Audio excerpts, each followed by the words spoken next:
അധ്യാപകൻ കർട്ടനിട്ടതിനെ തുടർന്ന് മുടങ്ങിയ മൈം ഇന്ന് കാസർകോട് കുമ്പള സ്കൂളിൽ വീണ്ടും അവതരിപ്പിക്കും. ഉച്ചയ്ക്ക് 12-നാണ് മൈം അവതരിപ്പിക്കുക. നിർത്തിവെച്ച കലോത്സവം ഇന്ന് പുനരാരംഭിക്കും. ആരോപണ വിധേയരായ 2 അധ്യാപകരെ മാറ്റി നിർത്തും. KV ബൈജു വിവരങ്ങളുമായി ചേരുന്നു.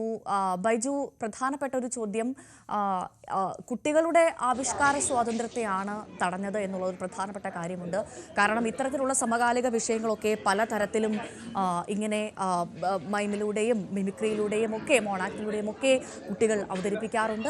അത്തരത്തിൽ തന്നെ ഇതിനെ കണ്ടാൽ മതിയായിരുന്നു. പിന്നെ എന്തുകൊണ്ടാണ് ഇത് ഇത്ര വലിയ വിഷയമാക്കിയത്? ഒപ്പം BJP വലിയ തരത്തിൽ ഇതിനെ എതിർക്കുന്നുണ്ട്. ഇന്ന് പ്രതിഷേധം അടക്കം നടക്കുന്നുവെന്നാണ് മനസ്സിലാക്കുന്നത്, അല്ലേ?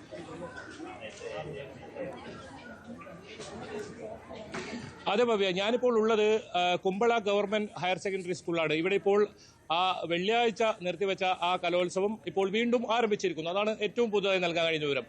മറ്റൊരു പ്രധാനപ്പെട്ട കാര്യം, ഈ മൈം ഷോ, അതായത് കർട്ടനിട്ട് മുടങ്ങിയ 6 മിനിറ്റോളമുള്ള ഈ മൈം ഷോ 2.5 മിനിറ്റ് ആകുമ്പോഴേക്കും കർട്ടനിട്ട് വിവാദമായ മൈം ഷോ ഇന്നും 12 മണിക്കാണ് ഇവിടെ അരങ്ങേറുന്നത്. എനിക്കൊപ്പം PT ഭാരവാഹികളാണ് ആദ്യം ചേരുന്നത്. നമുക്ക് ആ കുട്ടികളിലേക്ക് കൂടി പോകാനുണ്ട്. അതിനു മുമ്പ് നമുക്ക് ആദ്യം PT ഭാരവാഹികളോട് തന്നെ കാര്യങ്ങൾ ചോദിക്കാം. എന്താണ് ഇപ്പോൾ ഈ വെള്ളിയാഴ്ച മുടങ്ങിയ കലോത്സവം, അതുമായി ബന്ധപ്പെട്ട് എങ്ങനെയാണ് ഇപ്പോൾ നടപടികൾ? വെള്ളിയാഴ്ച ചില നിശ്ചിത സംഭവങ്ങളിലൂടെ മാറ്റിവെച്ച ആ ഒരു കലോത്സവം ഇന്ന് നടത്തുകയാണ്. അപ്പോൾ ആ ഒഴിവാക്കപ്പെട്ടിരുന്ന എല്ലാ പരിപാടികളും ഇന്നത്തെ കലോത്സവത്തിൽ ഇവിടെ മത്സരത്തിൽ പങ്കെടുക്കും. ഈ മൈം ഷോ ഇന്ന് വീണ്ടും അവതരിപ്പിക്കില്ല, അത് എത്ര മണിക്കാണ് അവതരിപ്പിക്കുന്നത്? മെയിൻ ഷോ ടൈം ഷെഡ്യൂൾഡാണ്. ടൈം ഷെഡ്യൂൾഡിൽ 12 മണിക്കാണ് മെയിൻ ഷോയുടെ സമയം. ഉച്ചക്ക് 12 മണിയാണ്. ഇപ്പോൾ വലിയ എതിർപ്പുകൾ ഒരു ഭാഗത്ത് BJPയുടെ ഭാഗത്ത് ഇപ്പോൾ ഉയർന്നു വന്ന ഒരു സാഹചര്യമുണ്ട്. എങ്ങനെയാണ് PTA എതിർക്കുന്നത്? ഈ സ്കൂളിന്റെ വിഷയത്തിൽ ഞങ്ങളെല്ലാവരും ഈ കമ്മിറ്റിയിലും മറ്റുമെല്ലാം ഞങ്ങൾ ഒറ്റക്കെട്ടായിട്ടുള്ള തീരുമാനമാണ്. കാരണം സ്കൂളിന്റെ നന്മയാണ് ഞങ്ങൾ ആഗ്രഹിക്കുന്നത്, സ്കൂളിന്റെ നിലനിൽപ്പാണ് ആഗ്രഹിക്കുന്നത്. ഒരുപാട് വർഷത്തെ പഴക്കവും ഉള്ള ഒരു സ്കൂളാണ്. അപ്പോൾ ഈ സ്കൂള് നിലനിന്ന് പോകണം, സ്കൂളിന്റെ സൽപ്പേരിന് കളങ്കമുണ്ടാവാൻ പാടില്ല എന്നുള്ള അവരുടെ ദൃഢനിശ്ചയത്തോടു കൂടിയാണ് ഇന്ന് കലോത്സവം നടക്കുന്നതും അതിനുള്ള ഒരുക്കങ്ങൾ ഞങ്ങൾ നടത്തിയിട്ടുള്ളതും അങ്ങനെയാണ്. അപ്പോൾ പേരുണ്ടാക്കാൻ വേണ്ടി ചില ആളുകൾ ശ്രമിക്കുന്നുണ്ടെങ്കിൽ അത് നമുക്കൊന്നും അതിനെക്കുറിച്ച് പറയാനില്ല. അത് പൊതുസമൂഹം അതിനെക്കുറിച്ച് മനസ്സിലാക്കും. ഇത് മറ്റൊരു പ്രധാനപ്പെട്ട കാര്യം, ഇപ്പോൾ മന്ത്രി നേരിട്ട് ഇടപെട്ടൊരു വിഷയമാണ്. പക്ഷേ ഇതിൽ ഏതെങ്കിലും തരത്തിൽ വീഴ്ച സംഭവിച്ചിട്ടില്ല. ആ കർട്ടനിട്ട സംഭവവുമായി ബന്ധപ്പെട്ട് ഇവിടെ ഒരു പ്രശ്നം ഉണ്ടാവുകയാണെന്നാണ് ഇപ്പോൾ റിപ്പോർട്ടുള്ളത്. അതെങ്ങനെയാണ് കാണുന്നത്? ഞങ്ങളെ സംബന്ധിച്ചിടത്തോളം ഞങ്ങളുടെ നിലപാട് പറഞ്ഞതാണ്. സ്കൂളിൽ ചില അധ്യാപകർക്ക് ചില വീഴ്ച പറ്റിയിട്ടുണ്ട്. ആ പറ്റിയതിന്റെ ഭാഗമായിട്ടാണ് ഇത്രയും വലിയ കോലാഹലങ്ങളൊക്കെ ഉണ്ടായിട്ടുള്ളത്. അത് ഞങ്ങൾ തീർച്ചയായും മനസ്സിലാക്കുന്നുണ്ട്.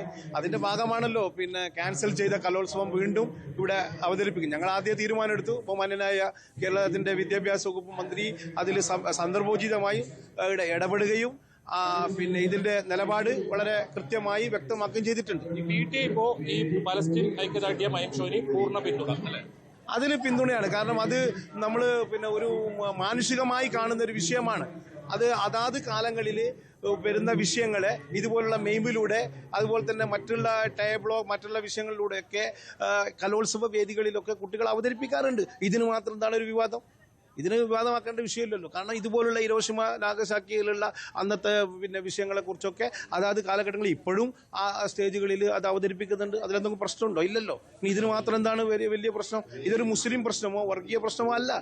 ഇത് മാനുഷികമായ മാനവികത ലോകത്തെ മൊത്തം രാജ്യങ്ങൾ 90% രാജ്യങ്ങളും ഇതിനെതിരെയുള്ള പ്രതിഷേധത്തിലും അതുപോലെ തന്നെ അവർക്കുള്ള ഐക്യദാർഢ്യത്തിലുമാണ്. ഇവിടെ മതത്തിന്റെയോ വർഗീയതയുടെയോ ഒരു വേർതിരിവ് ഇതിൽ കാണേണ്ട ആവശ്യമില്ല.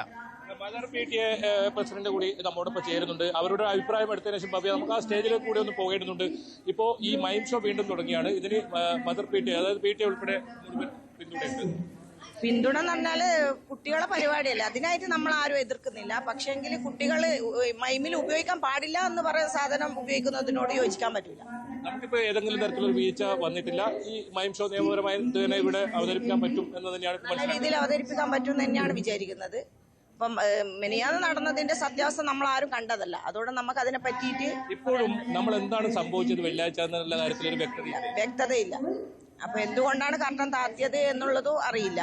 അപ്പം പക്ഷെ ഒരു കാര്യം മനസ്സിലായത് ഇവിടെ അന്ന് ആ പരിപാടി നടന്ന് ക്യാൻസലായി എന്ന് ഗ്രൂപ്പിലേക്ക് വോയിസ് വരുന്ന സമയത്ത് ഞാനാണ് ഇവിടെ ആദ്യം എത്തിയത്. ആ സ്പോട്ടിൽ തന്നെ എത്തുന്ന സമയത്ത് ഞാൻ അറിഞ്ഞ അവിടെ ഭൂരിഭാഗം ടീച്ചേഴ്സും പരിപാടി നടത്തണം എന്നാണ് പറഞ്ഞത്. നാളെ നമുക്ക് നടത്തിക്കൂടെ എന്നാണ് പറഞ്ഞത്. പക്ഷെ കുറച്ച് ടീച്ചേഴ്സ് അവിടുന്ന് ഇതിനെതിരായിട്ട് സംസാരിച്ചിട്ടുണ്ടായിരുന്നു. അത് സത്യാവസ്ഥയാണ്. ചിലപ്പോൾ അതിന്റെ ഒരു പ്രഷറിലായിരിക്കാം കർട്ടൻ താത്തിയിട്ടുണ്ടാവും.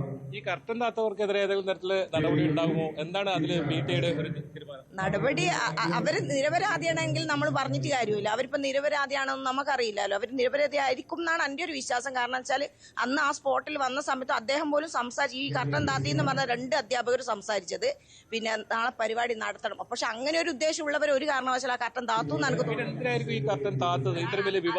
അതാണ് അറിയാത്തത്. അതിന്റെ സത്യാവസ്ഥ നമുക്കറിയില്ല. അതുകൊണ്ട് അതിനെപ്പറ്റി പറയാനും പറ്റില്ല. ഈ അഷ്റഫ് കർലയെ കൂടെ ഒരു നാട്ടുകാരനാണ്, ഇവിടുത്തെ പൊതുപ്രവർത്തകനാണ്. അഷ്റഫ് കർല, ഇപ്പോൾ ഒരു മൈം ഷോ ആണിത്. ഇത് ഏതെങ്കിലും തരത്തിൽ ശബ്ദം ഇല്ലാതെ മൂകാഭിനയമാണ്. ഇപ്പോൾ ഇത് വലിയ തോതിൽ ലോകം മുഴുവൻ അറിയപ്പെടുന്ന രീതിയിൽ കാര്യങ്ങൾ ചെയ്യുന്നു. എത്രത്തോളം വേണമായിരുന്നു? അങ്ങനെയല്ല, ഒരു സ്കൂളിനെ സംബന്ധിച്ചിടത്തോളം നേരത്തെ പറഞ്ഞ പോലെ ഏറ്റവും കൂടുതൽ മഞ്ചേശ്വരം മണ്ഡലത്തിൽ ഏറ്റവും കൂടുതൽ വിദ്യാർത്ഥികൾ പഠിക്കുന്ന ഒരു കലാലയമാണ് കുമ്പള സ്കൂൾ. കാലാകാലങ്ങളായി നല്ല രീതിയിലൂടെ കായിക രംഗങ്ങളിലൊക്കെ നല്ല രീതിയിലുള്ള പ്രവർത്തനം നടത്തുന്നുണ്ട്. സബ് ജില്ലാ, ജില്ലാ തലങ്ങൾ, സംസ്ഥാന തലങ്ങളിലൊക്കെ ഈ സ്കൂളിൽ നിന്ന് പോയ കുട്ടികളൊക്കെ സമ്മാനങ്ങളൊക്കെ നേടി വരാറുണ്ട്. അപ്പം അതിനിടയിൽ ഈ സ്കൂളിൽ നടന്ന കലോത്സവത്തിൽ എന്താണ് ഇതിൽ സംഭവിച്ചതെന്ന് നേരത്തെ പറഞ്ഞ പോലെ ഒരു ലോകത്താകമാനമുള്ള ഒരു പ്രശ്നമാണ്. എല്ലാ രാജ്യങ്ങളും അതിന്റെ മാനുഷിക പരിഗണനയോടുകൂടി കാണുന്നുണ്ട്.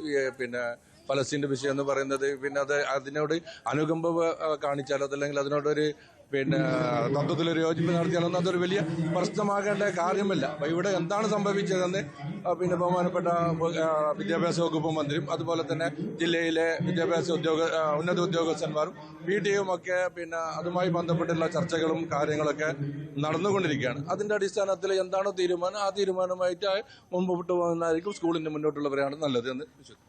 ഭവ്യ, നമുക്കിപ്പോ ആ സ്കൂളിലേക്ക് കൂടി പോയാൽ ഇപ്പൊ നമ്മൾ പ്രതികരണം കേട്ടത് ഇതാണ്. ഇപ്പോഴും ഈ വിഷയത്തിൽ എന്താണ് ഇവിടെ സംഭവിച്ചെന്ന കാര്യത്തിൽ PTAക്ക് വ്യക്തതയില്ല, സ്കൂൾ അധികൃതർക്ക് വ്യക്തിയില്ല. ഏതായാലും ആ പരിപാടി നടക്കുന്നതിനിടയിൽ കർട്ടനിടുന്നു, ആ പരിപാടി നിർത്തിവെക്കുന്നു. പിന്നീട് വലിയ വിവാദം, നമ്മൾ ഉൾപ്പെടെ ഇത് വാർത്ത നൽകിയപ്പോൾ വലിയ വിവാദമാകുന്നു. പിന്നീട് മന്ത്രി തന്നെ നേരിട്ട് ഇടപെടുന്നു. ആർക്കാണ് ഇത്തരത്തിൽ ഈ ആവിഷ്കാര സ്വാതന്ത്ര്യം തടയാൻ കഴിയുക എന്ന് മന്ത്രി ചോദിക്കുന്നു. പിന്നീട് മന്ത്രിയുടെ തീരുമാനപ്രകാരമാണ് ഈ കലോത്സവം എത്രയും പെട്ടെന്ന് പുനരാരംഭിക്കണമെന്ന ഒരു ആവശ്യം അവർ ഉന്നയിക്കുന്നത്. അങ്ങനെ ഇപ്പോൾ കലോത്സവത്തിന് ഇവിടെ ഇപ്പോൾ വീണ്ടും പുനരാരംഭിക്കുന്ന ഒരു സാഹചര്യമാണുള്ളത്. 12 മണിക്ക് ഇതേ മൈം ഷോ നമ്മളിപ്പോൾ ദൃശ്യങ്ങളിൽ കാണുന്ന ഇതേ വേദിയിൽ അരങ്ങേറും. അത്തരത്തിലുള്ള ഒരു തീരുമാനമാണ് PTA അതുപോലെ സ്കൂൾ അധികൃതർ ഉൾപ്പെടെ ഐക്യകണ്ഠമായി തീരുമാനിച്ചിട്ടുള്ളത്. എന്തായാലും BJPയുടെ ഭാഗത്ത് നിന്നാണ് ഇപ്പോൾ വലിയ പ്രതിഷേധം വന്നിട്ടുള്ളത്. പ്രതിഷേധ മാർച്ചുണ്ട്. ഇവിടെ വലിയ സംഘർഷാവസ്ഥ സ്കൂളിലുള്ളത്. അത് തടയാൻ പോലീസ് കൂടുതൽ ജാഗ്രത, കൂടുതൽ വേദിയിലാണ്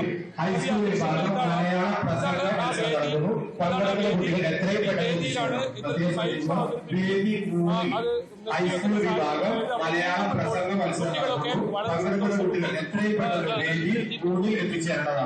ഈ കലോത്സവം വീണ്ടും ആരംഭിക്കുന്നതിൽ എങ്ങനെയുണ്ട്? സന്തോഷമുണ്ടോ?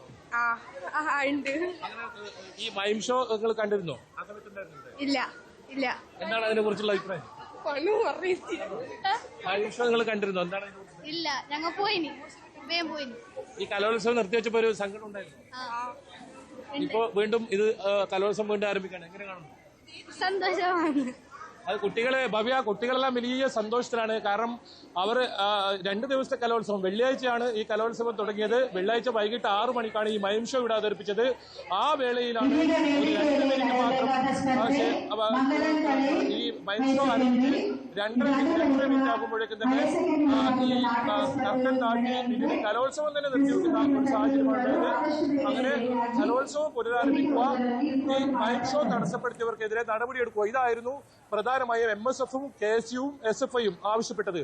എന്തായാലും ഈ മന്ത്രി ആ ഇവരുടെ വിഷയത്തിൽ ഇടപെടുകയും ഇപ്പോൾ മൈം ഷോ വീണ്ടും ആരംഭിക്കുന്ന ഒരു സാഹചര്യമാണുള്ളത്. ഏതായാലും നമുക്ക് അല്പസമയത്തിനകം തന്നെ ആ മൈം ഷോ അവതരിപ്പിച്ച കുട്ടികളെ കൂടി കാണേണ്ടതുണ്ട്. അവരെ കൂടി പ്രേക്ഷകരിലേക്ക് അല്പസമയത്തിനകം അതുകൂടെ എത്തിക്കാൻ കഴിയുമെന്നാണ് പ്രതീക്ഷിക്കുന്നത്. അതാണ് നമ്മൾ കണ്ടതാണ്. കഴിഞ്ഞ ദിവസമായിരുന്നു ഈ സംഭവം. അധ്യാപകൻ കർട്ടനിട്ടതിനെ തുടർന്ന് മുടങ്ങിയ മൈം ഇന്ന് കാസർഗോഡ് കുമ്പള സ്കൂളിൽ വീണ്ടും അവതരിപ്പിക്കും. ഉച്ചയ്ക്ക് 12-നാണ് മൈം അവതരിപ്പിക്കുക എന്നുള്ളതാണ് നമുക്ക് ലഭ്യമാകുന്ന വിവരം. നിർത്തിവെച്ച കലോത്സവം ഇന്ന് അവിടെ പുനരാരംഭിക്കുകയാണ്. ആ ദൃശ്യങ്ങളാണ് പ്രേക്ഷകർ കണ്ടത്. അവിടെ വലിയ കുട്ടികളൊക്കെ വലിയ സന്തോഷത്തിലാണ്. അവരുടെ സ്കൂളിലെ പരിപാടികളൊക്കെ നിർത്തിവെച്ചിരിക്കുകയായിരുന്നു. കലോത്സവം നിർത്തിവെച്ചിരിക്കുകയായിരുന്നു. അത് വീണ്ടും തുടങ്ങുന്നതിൻ്റെ ഒരു സന്തോഷമാണ്. പലസ്തീൻ ജനതയ്ക്ക് ഐക്യദാർഢ്യം പ്രഖ്യാപിച്ചുകൊണ്ട് നടന്ന മൈമാണ് അധ്യാപകൻ ഇടയ്ക്ക് കയറി കർട്ടനിട്ടത് അവസാനിപ്പിച്ചത്. ഇതുമായി ബന്ധപ്പെട്ട ആ സ്കൂളിലെ തന്നെ നമ്മളിപ്പോൾ ബൈജു അവിടുത്തെ ആളുകളുടെ പ്രതികരണം എടുത്തപ്പോൾ തന്നെ PTA പോലും കൃത്യമായി ഇതിനെക്കുറിച്ചൊരു ധാരണയില്ല, പലരും അത് കണ്ടിട്ടില്ല എന്നൊക്കെയാണ് പറയുന്നത്. എന്തായാലും വിഷയം വലിയ തരത്തിൽ ചർച്ചയായിരിക്കുകയാണ്. ആരോപണ വിധേയരായ 2 അധ്യാപകർ ഈ സംഭവവുമായി ബന്ധപ്പെട്ട് മാറ്റി നിർത്തുന്നുള്ള വിവരമാണ് ഇപ്പോൾ ലഭ്യമാകുന്നത്. KV ബൈജു ആണ് വിവരങ്ങൾ നൽകിയത്. തിരിച്ചെത്താം വളരെ വേഗം ചെറിയൊരു